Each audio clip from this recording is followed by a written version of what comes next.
Assalomu alaykum hurmatli tomoshabinlar. Efirda Munosabat tok-shousining navbatdagi soni dolzarb hayotiy va muhim mavzularni ekspertlar ishtirokida muhokama etishda davom etamiz.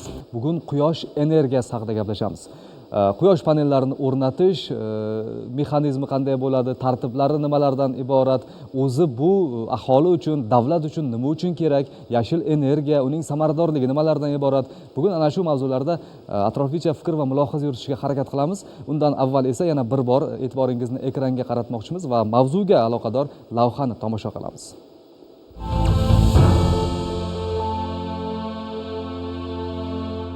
Uyingizda quyosh panellari o'rnatilganini ko'rib turibmiz.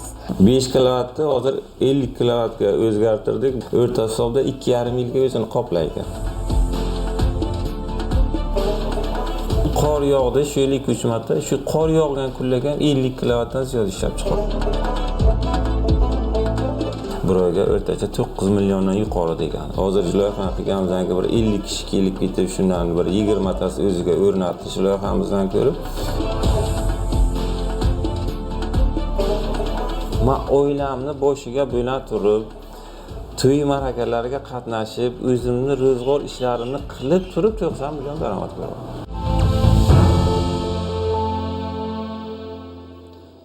Quyosh panellarini o'rnatish bugun ommalashayotganiga hammamiz guvoh bo'lyapmiz. O'zi umuman mamlakatimiz iqtisodiyoti rivojlangani sari, aholi soni ortib borgani sari energiyaga bo'lgan ehtiyoj tobora ortib boraveradi. Bu albatta an'anaviy energiya manbalaridan tashqari yangi manbalarni topishni ham taqozo qiladi. O'zbekiston sharoitida hozirgi vaziyat qanday? Keling dastlab mana shu jihatga oydinlik kiritaylik. Vazirlar Mahkamasi huzuridagi energiya samaradorligi milliy agentligi bu yo'nalishda o'zini aholi tomonidan yoki davlat obyektlari, ijtimoiy soha obyektlarini energiyaga muqobil, ayniqsa muqobil energiyaga ularni shu ta'minotini yanada mustahkamlash bo'yicha alohida o'zini yo'nalishlarini boshlagan. Misol uchun aholini bu tomondan rag'batlantirish uchun agentlikni energiya samaradorligini oshirish raqamli platformasi ishga tushgan 2025-yilda. Buning uchun buni normativ jihatdan mustahkamlash uchun 2025-yilda O'zbekiston Respublikasi Prezidentining 63-sonli farmoni hamda 673-sonli Vazirlar Mahkamasi qarorlari qabul qilingan. Bugungi kunda shu kunga qadar 6000 dan oshiq fuqaro ushbu platformaga murojaatda kelib tushgan va 25 milliard so'mdan ortiq ularni subsidiyalash amalga oshirildi. Subsidiya qanaqa shaklda amalga oshirilyapti?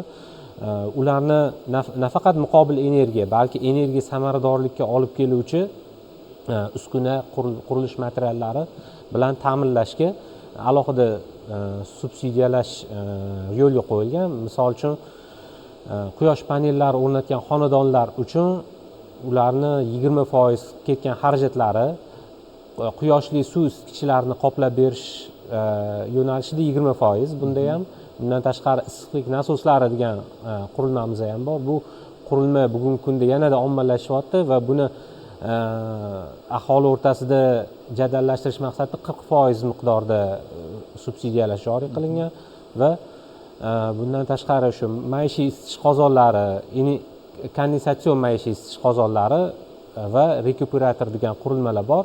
Bular ham energiya samaradorlikka olib keluvchi asosiy muhim uskunalardan bittasi. Bularni o'rnatish xarajatlarining ham 20% qoplab beriladi. Rag'batlantirishlar haqida gapirilyapti-da, mana imtiyozlar, agar siz o'rnatsangiz, mana sizga biz mana shunday qulayliklarni beramiz deyilyapti.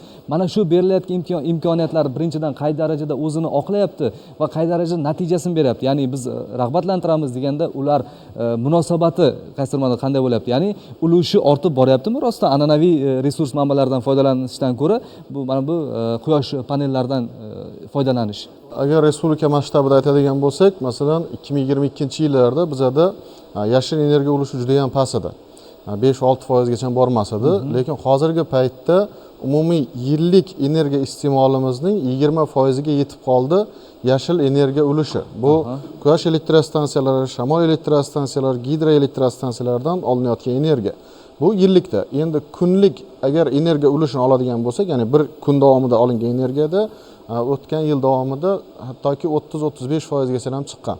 Ha. Bu yilning o'zida ham hozirdagi statistikalarda 30% ga yetib qoldi kunlik energiyadagi aynan yashil energiya ulushi. Bu nimani dalolatda? Aynan yashil energiyamiz oshgan. Endi sonlarda gapiradigan bo'lsak, hozirgi paytda tashqi investitsiyalar hisobiga quyosh va shamol elektrostansiyalari 6 gigavatdan ortiq o'rnatildi. 6 gigavat. Endi Bu jismoniy katta raqammi? Bu ancha katta raqam. 6 gigavat fotoelektrik stansiya va shamol elektrostansiyasi bu hozirgi paytda umumiy energiyamizni aytyapman-ku 30% ni qoplayapti. Bu oz narsa hisoblanmaydi. Mana aprel oyini o'zida 1 milliard kilovatt soatdan ortiq elektr energiya aynan yashil energiyadan ishlab chiqarildi. 1 milliard kilovatt soat. Bu bitta xonadon bir oyda qancha ishlatadi? 200, 300, 500 kilovat ishlatishi mumkin. 1000 ishlatishi mumkin. Ya'ni bu ancha katta masshtab va hozirda ham mana 12 milliarddan ortiq tashqi investitsiya kiritilyapti. Bu yilni o'ziga bu 4 millionta aholini yashil energiya bilan ta'minlashga imkon yaratib beradi va o'sha aynan jismoniy shaxslar va tadbirkorlik subyektlariga o'rnatilgan fotoelektrik stansiyalar ulushi ham 2 gigavatga yetib qolganligi energetika vazirligi statistikasida berilyapti. Bu hazilakam narsa emas va bu biz o'sha chet elda aynan bizlardan oldin yashil energiyaga o'tgan, masalan, Yevropa bor yoki bo'lmasa o'zimizda Saudiya Arabistoni, Malayziya taraflar bor, ulardagilarni biz etap-etap ketyapmiz. Va reja qilinyapti, aynan O'zbekiston 2030 strategiyasi bor. Bizda har yil yangilanib turadi. Bu bizni o'sha yil davomida erishgan yutuqlarimizdan keyingi yilga prognoz qilinadi. Hozir biz 2030-yilgacha yashil energiya ulushini 50% gacha yetkazish rejasida turibmiz. Bu yashil energiya, ya'ni biz o'sha neft, gaz, ko'mirni yoqish orqali atrof muhitga zarar yetkazardik-ku, o'shani yetkazmasdan va tabiiy zaxiralarimiz kamayib boryapti. Bu juda ham muhim narsa. Tabiiy zaxirani biz faqat o'zimiz yeb tugatishimiz emas, kelajak avlod uchun saqlashimiz kerak, asrashimiz kerak uni. Biz hozir o'zimiz uchun komfort yaratib olib, ertaga o'ylamasak, unda to'g'ri kelmaydi. Shuning uchun ham kelajak uchun harakat qilinyaptiki, biz 50% yashil energiyaga o'tkazsak, tabiiy zaxiralarimizni yanada kelajakka asrashimiz mumkin. Yana bitta muhim jihati bu ekologiya. Ekologiyaga juda ham katta foyda bo'ladi, aynan yashil energiyalardan foydalanishimiz. Biz xuddi soha mutaxassisi sifatida aholiga mana shunday ma'lumotlarni ko'p beryapmiz-da. Ya'ni birinchi navbatda yashil energiyaga o'tish bu atrof muhit uchun juda ham foydali. Bu albatta bizning salomatligimiz bilan bog'liq avvalambor. Ikkinchidan daromad olishingiz mumkin degan ma'lumotni beryapmiz. Ya'ni siz mana shu qulayliklardan, imkoniyatlardan foydalanish orqali. Lekin yana bir jihat bor-da. Biz quyosh panellarini o'rnatsak bo'ldimi?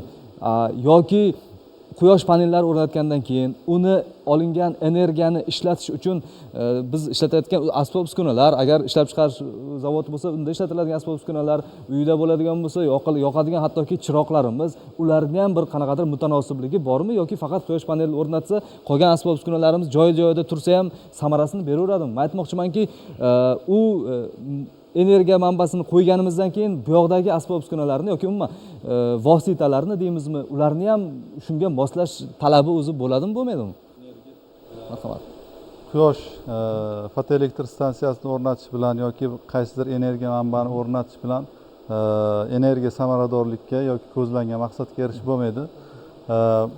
Quyosh fotoelektr stansiyasi o'rnatilgandan keyin uni samarali foydalanish uchun energiya samarador maishiy texnikalar va o'sha isitish vositalarini o'rnatish talab etiladi. Misol uchun oladigan bo'lsak, oddiy aholi xonadonlarining qozonida o'rnatilgan oddiy qo'lbola garelkani o'sha yondirgichni zamonaviy avtomatlashtirilgan garelkalarga almashtirish orqali 25-30% gacha energiya resursini tejash mumkin.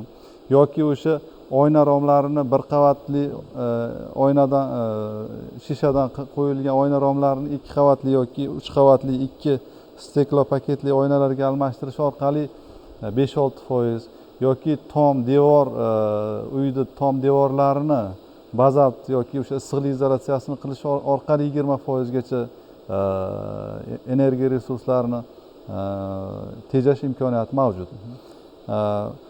Quyosh panellarini o'rnatish masalasiga keladigan bo'lsak, aholiga tushunarli bo'lishi uchun O'zbekiston quyoshli o'lka.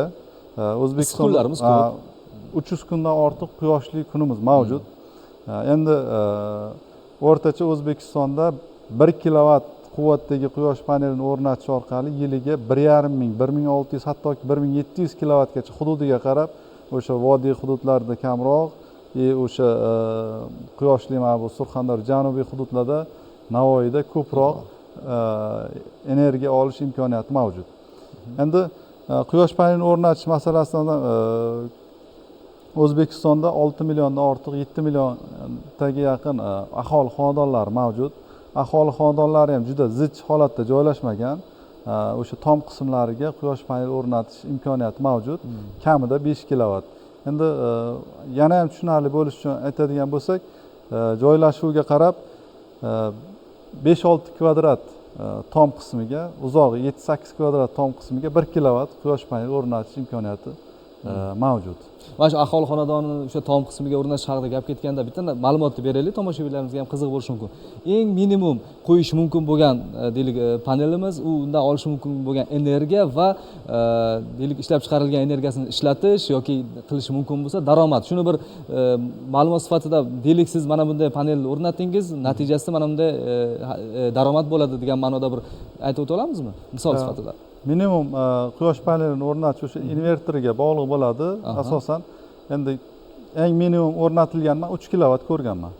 3 kilovat quvvatdagi quyosh panelini o'rnatib, asosan 5 kilovat, 10 kilovat, 15 kilovat o'rnatadi. 5 kilovat quyosh panelini o'rnatish bo'yicha misol qilib oladigan bo'lsak, 5 kilovat quyosh paneli Toshkent shahri misolida 7,5 ming kilovat atrofida 1 yilda elektr energiyasi ishlab chiqaradi.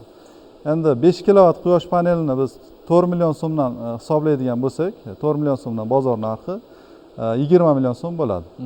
Unda 20% bizda energiya samaradorligi milliy agentligi subsidiyasini qoplab beradigan bo'lsa, 16 million so'mga aholiga tushadi. 7,5 million so'm, 7,5 ming kilovat elektrni 1000 so'mdan 7,5 million so'mdan hisoblaydigan bo'lsak, 2,5 yil, 3 yil atrofida o'zini oqlab, qolgan 15-20 yili o'z foydasi uchun ishlaydigan hisoblanadi. Mana hozir hurmatli tomoshabinlar 5 kilovat deylik quyosh panelini o'rnatgandagi holat bo'yicha 1 yillik hisob-kitobni amalga oshirdik. Xarajatingiz demak 2-3 yilda o'zini oqlaydi. Undan tashqari o'zini ehtiyojidan tashqari sotishni ham yo'lga qo'yish orqali daromadga chiqish imkoniyati ham bor keyin. Imkoniyati mavjud.